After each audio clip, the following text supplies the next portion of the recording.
যেই কবরে যাওয়া ছাড়া মুসলমান প্রিয় বন্ধুরা আমার কারো কোনো উপায় নাই।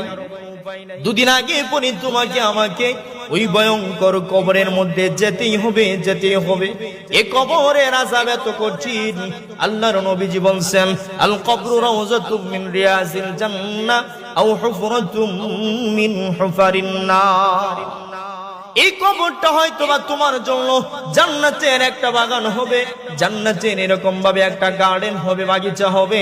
নয়তোবা তোমার জিন্দেগীর আমলনামা যদি খারাপ হয়, তোমার জিন্দেগীর আমলনামাগুলো যদি খারাপ হইতে থাকে রে প্রিয় বন্ধুরা আমার, তাহলে এই কবরটাই হবে তোমার জাহান্নামের গর্ত সমূহের মধ্য থেকে একটি গর্ত।